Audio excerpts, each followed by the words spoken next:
Welcome everyone to yet another SDN Community Voices, our weekly touch point between the community and this SDN community and you, the members and followers of the Service Design Network.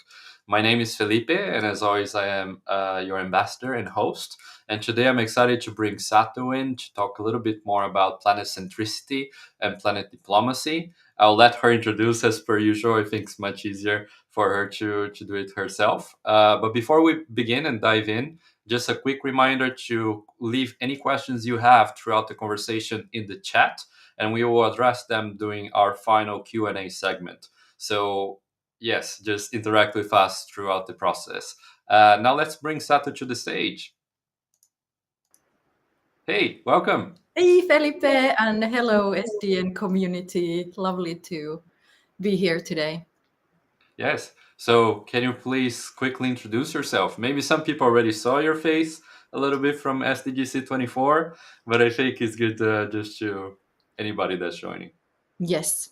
So my name is Satu Hamed, and I work as a sustainability entrepreneur with digital sustainability and planet-centric design and development. I'm the founder of Planet Diplomats, and we actually established an association about a month ago in Finland that is it's called Sustainers, and it's focusing on sustainable digitalization. So I'm the chair in that association as well. A lot of things there then, right? So this was just a little bit, Felipe. That's just the summary of it. This was the short version. Yeah. But then I'll start maybe by asking what got you into this? Because of course it's a short version, but they are all kind of interconnected into this big topic of planet centricity. What got you into planet centricity to begin with? Yeah, it actually happened where you are now. You are in Gothenburg. I was studying my master's. I did a master's in business and design in Gothenburg, University of Gothenburg, like more than 10 years ago. And I actually did my master's thesis about a topic. I was researching whether the service design tools and methods, can we use these methods to tackle systemic problems? And I had a chance to go to Zanzibar and do my research kind of there. I was working with this Swedish company. We were developing a recycling system on the island. And at the same time, I had this question in my mind, like, can we use the service design tools and methods to tackle this kind of huge ecosystem, like systemic problem, waste problem on the island? And that was actually, for me, a huge milestone. Then I realized that we really, as designers, we have the ability to look into like ecosystems. And then we have the ability to, like, the process itself, the design process actually is something that should be used in all industries. Like, how do we actually solve these problems, and what is the problem? So basically, shortly, it was about 12 years ago when I realized that actually we cannot just design for the sake of design and design new products and services. We need to be more critical about what are we really designing into this world, right? And I think that's crazy because there's such a big tie to service design, right? I see service design as this more systemic kind of view on design. So it feels kind of a natural step per se to have this bigger view. I think I really love this analogy of going from ego to echo. So really understanding that we are part of this big system and using that in our favor to design better. Yeah, really, it's been a lot about ecosystem design. So it's a little bit sad that design has been, like, designers have actually been the ones designing kind of harm into this planet. Like it's the same with technology. It's not good or bad, but it's what we make out of it. So I think now is really the time for designers to take that role of a change maker. And I love this study made by, I think it was made by UK Design Council. And they say that 80% of the environmental impacts of products, services, infrastructure is actually determined in the design phase. So it really matters what we're creating and who is creating. So yeah, we really can make a difference here.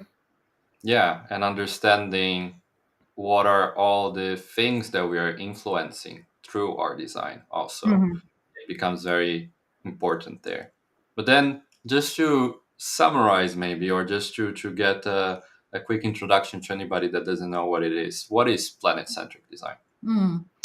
So okay, so if we go to kind of like what is, like, how have we been designing in this world? So there has been a need. We've been doing a research. Okay, how do we solve an issue? It can be about product, service, city planning, whatever, basically.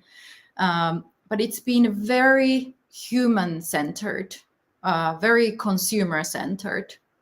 So we have been kind of ignoring all the environmental impacts, kind of larger impacts.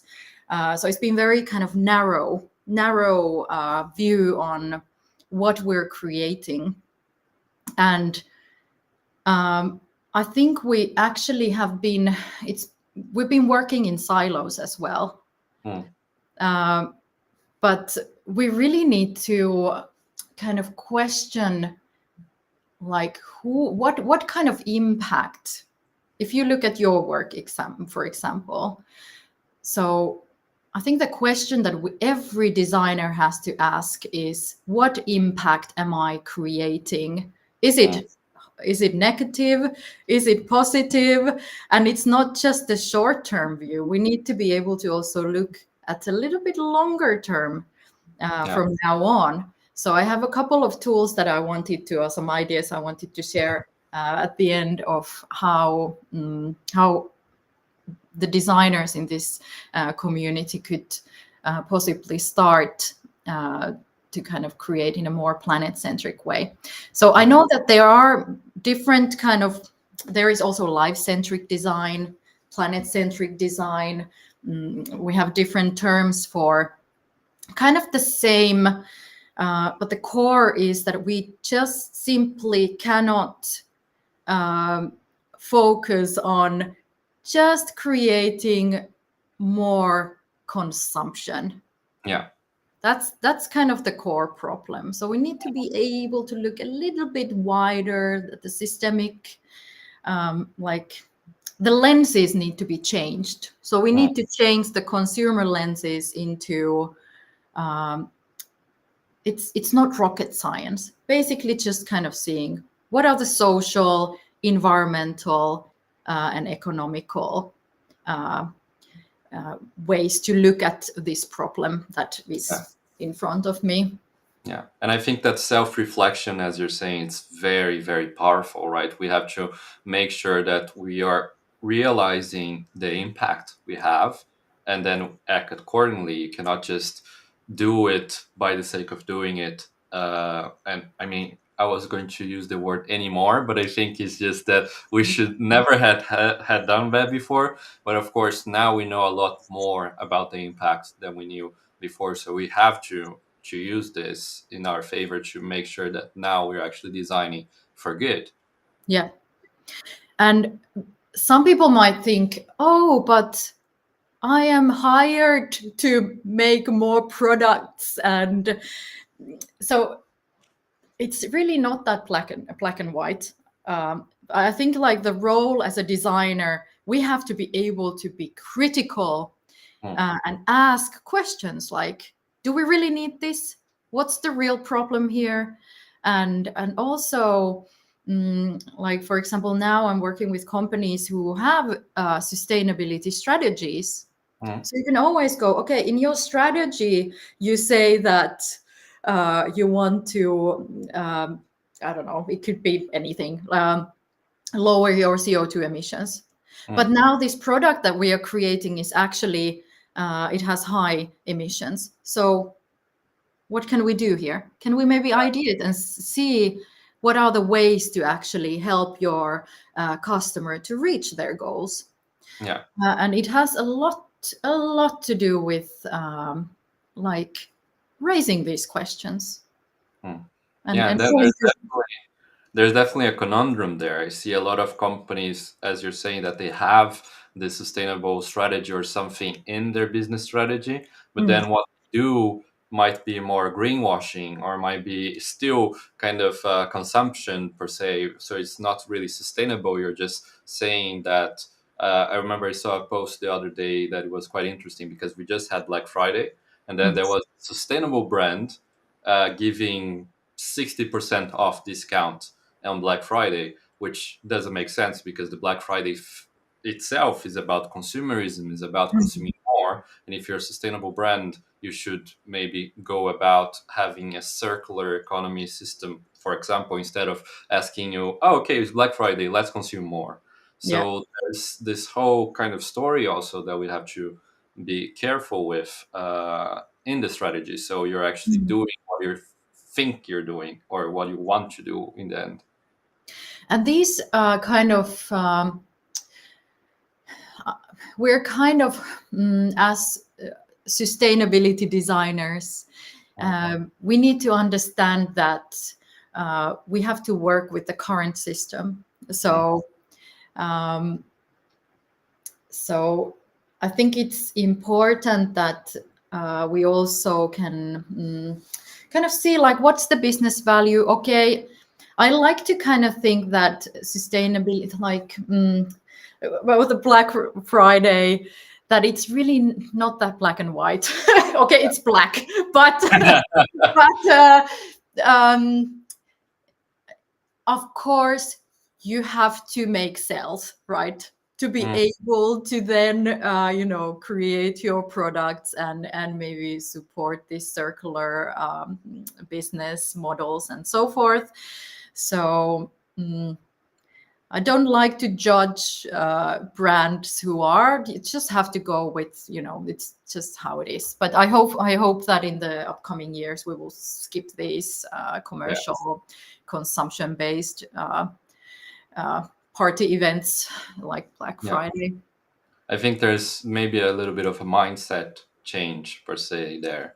And Mm, one thing that you brought up that was quite interesting is that a lot of times with these talks, we get that there's so many different terms for the same thing. So you said planet-centric, life-centered, sustainability, and everything. Do you mm. think that kind of hurts the message that planet-centric design or whatever is trying to bring, or how do you see this kind of, because that's kind of a siloed system per se also.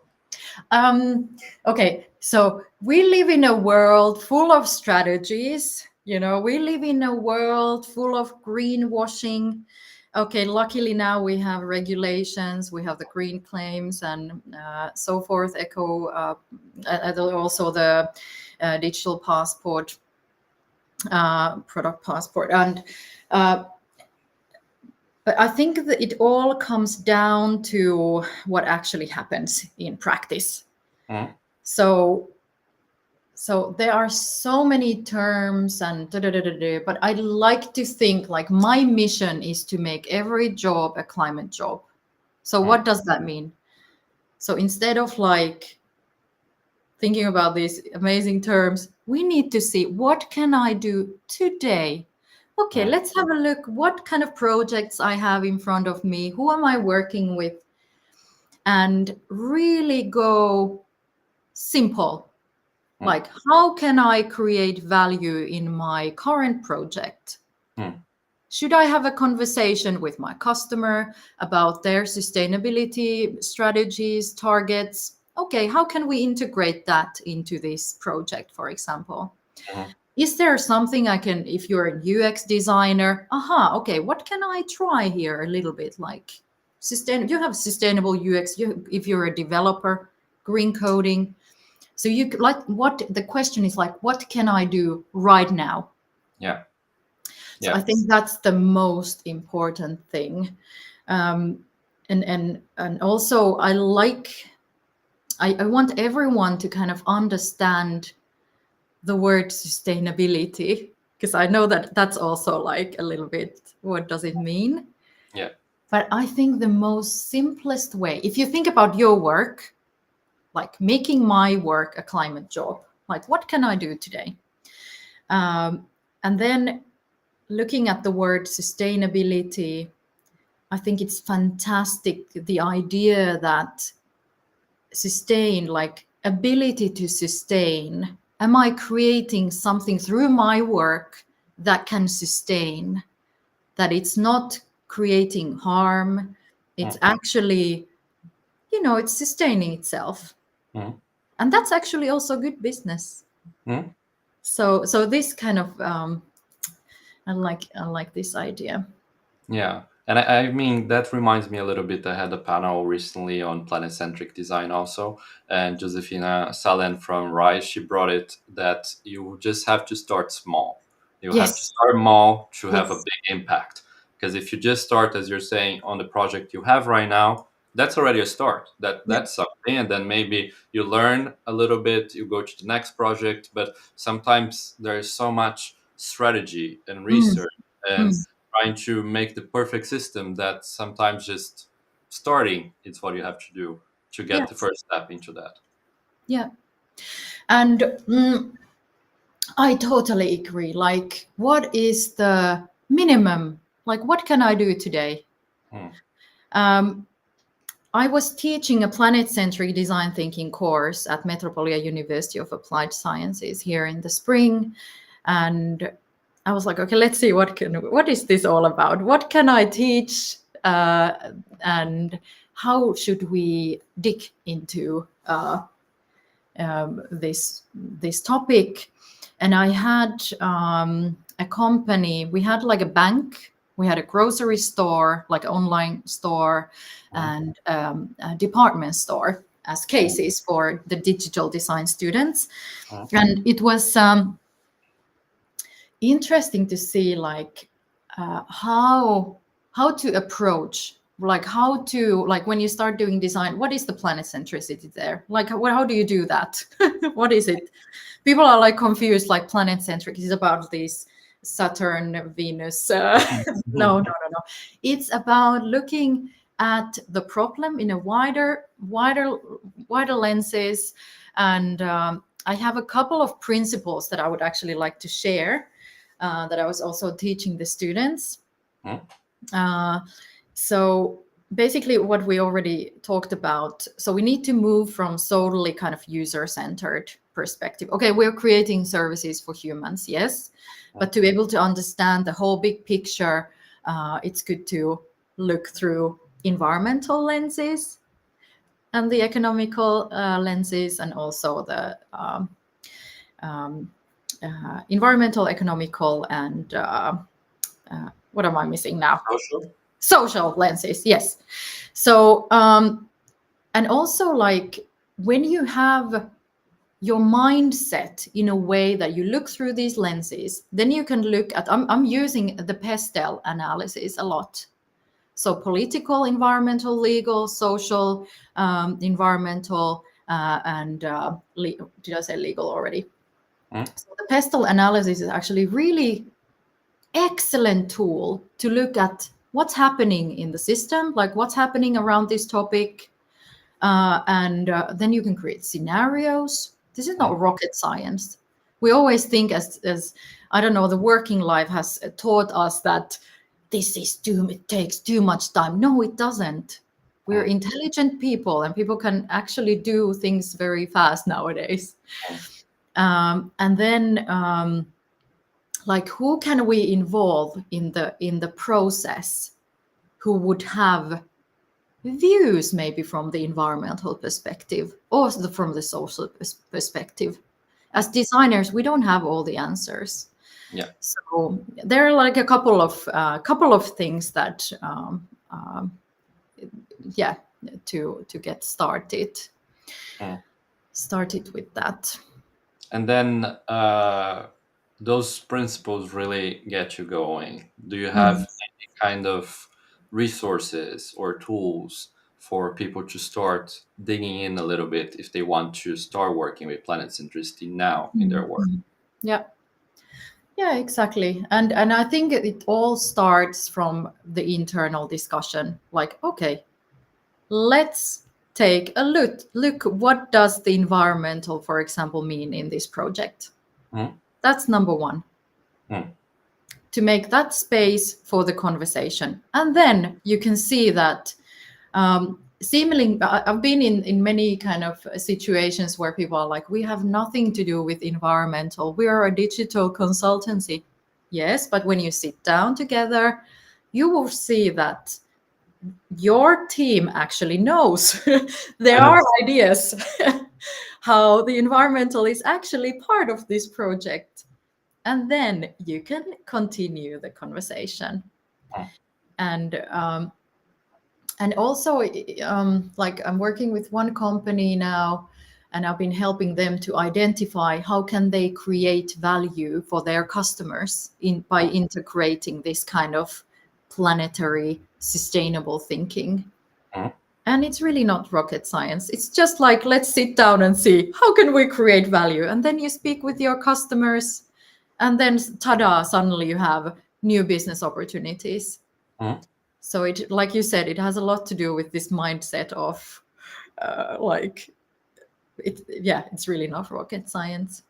Yeah, 100%. And Yeah. I mean, I'm very interested also in the whole topic of planet diplomacy. I know we could have a whole episode just on that, but just to start, because you also had a very interesting conversation, I think the end of last month, right, in the UN about it. So can you share a little bit about that, or what are the planet diplomats? Yeah. So okay, so basically, I'm now studying diplomacy at UNITAR, which is United Nations Training and Research Center. Mm, um, and um, and I believe that uh, we need a new type of diplomacy. Basically, the diplomacy as we know it, it's like between nation states, right? You mm, know, you have these diplomatic people, and then they are working for governments, and then, you know, you go somewhere um, to Brazil, and then you create relations, and you basically, it's piecework. mm, Um, but now we're living in an era where the climate change is, it's a big issue, and climate change doesn't look at national borders, right?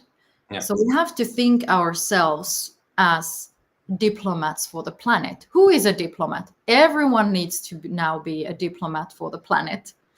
And I think I'm now, yeah, I'm studying diplomacy and what it entails, what is all about.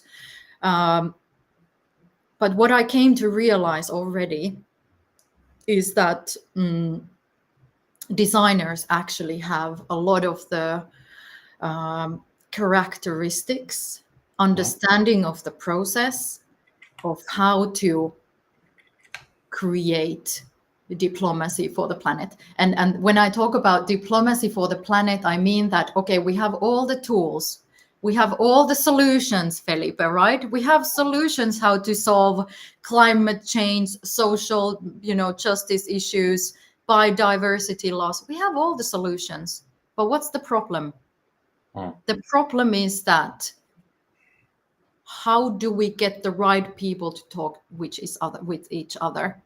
And mm. these are very difficult conversations. There are contradictions, different interests. So how do we get the best outcomes? And I think that's when we need diplomacy. Yeah, I think it does a full circle on what we started about talking about silos, right? So in this case, the silos are the countries, or the kind of fixed mindset also that there is on what is diplomacy and what is fighting those very wicked problems such as climate change. And it really comes to wicked problems. There's no easy kind of just do that and that's the end of it. You really need the whole system to be acting upon it. Yes, and what I also want to raise is that we're often talking about like this is everything is like a systemic problem, right? It's a this and that is a systemic problem. But the thing is that the system is not broken. The systems that are currently in place, they are actually serving in the way that they have been designed to serve. Mhm. So instead, I believe we cannot just, live in matrix and, destroy these systems. But instead, I think we have to be creating new kinds of logics. And I think when you bring the most intelligent people Mhm. on the same table, we can create something remarkable Mhm. together. So, and it's people who are the change makers. Yeah. And designers are the change makers. If you think like what is a very, very important parts of diplomacy are, it's basically relationship work, right? So very important part is the exploration phase, like what's important to you, and then we have like, let's say 5 different parties, they all have different interests. Designers are great at mapping these interests, right? And then facilitating conversations. I tell you, Yes. designers are going to change the world, but it needs critical. We need to think more critical. Like Mm. I think, for example, now the design education is not critical enough. It's just like, oh, I'm just going to create new products into this world. No. Yeah. Yeah. Yeah, I think again there's a mindset change there that hopefully is slowly coming. Mm. But also now I would like to open a little bit for anybody that has any questions to Satu about any of the topics we have been discussing, planet-centric design, in planet diplomacy, and all of those topics. And to start off, I would ask, do you have any book recommendation for somebody that would like to know a little bit more about one of these topics? I know there's probably not a book for all of them, but just to start off, book. Mm, I wish there was a book about planet-centric design. There is a book about it's Damien Lutz's book about life-centered design. Mhm. There are, of course, different kinds of sustainability uh, books, systemic design. I can't just, I would have to get you a list separately. Mhm. Personally, I'm now exploring planetary governance and Mhm. governance in general. And how do we actually create new kinds of governance? We will probably not ditch any institutions anytime soon, but can we create new kinds of governance where the logic is linked with more with health, like different KPIs other than consumption? So, Mhm. do we have any questions from the? I think today they're a little bit shy, so we don't have today any questions. So I'll just ask you if there is anything else you'd like to share on the little minute or so that we have left. Yeah, maybe I would like to kind of introduce the idea of why it's so important to find your community. Because quite often when you are kind of transferring towards sustainable design, you might be the only one in your company who's like really driven about this topic. I think it's super important to find your own community within a company. Try to find like-minded people or outside. Mhm. And for that reason, for example, we established this association, Sustineers, a month ago, and we have 100 people in Finland who are working in different tech companies who are now part of this because we want to create guidelines for for sustainable digitalization together. Mhm. So I think now is the time to get organized, even small. I know in Gothenburg, I used to organize green drinks like, I don't know, 12 years ago. Mm. So any type of gatherings, I think it's now like super important. Yeah, 100%. And then we actually have a question now. I think it ties Andy! up with what you're saying. Yeah, with Andy Polane, he's saying that his impression experience is that many people know what they should be doing, either personally or as an organization, but they just don't do it. What do you think is the biggest reason for this, and how might we tackle it? Yeah, I think this is also about finding your teammates. I've been in a position where I've been first of all the only service designer very often, so I've been trying to kind of push certain kind of processes, and I think it's the same with kind of this sustainable designer kind of way of thinking. So I think find your people. I think it's very hard to do it alone. Mm, Um, and sometimes we need enough frustration to actually just burst and just do it. mm. But I don't think anybody should be alone with these questions. So try to find your Andy. I'm in your team. We can do this together. so so yeah, find your group, and sometimes in a work context. Um, Sometimes it is just so that you have to change your work because your team might be somewhere else. Mm.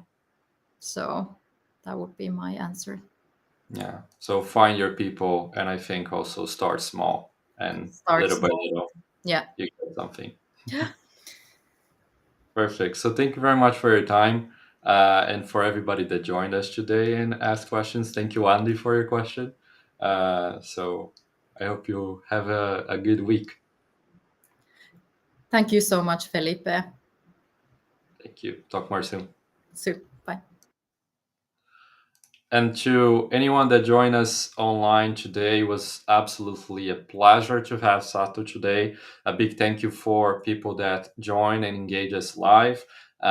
This is also going to be a recording available on LinkedIn and on YouTube later on. So feel free to explore it on your own time and stay connected with us through our social medias for future updates on the SDN Community Voices sessions, and hope to see you all next Thursday for yet another group of very interesting community voices. So thank you very much and take care.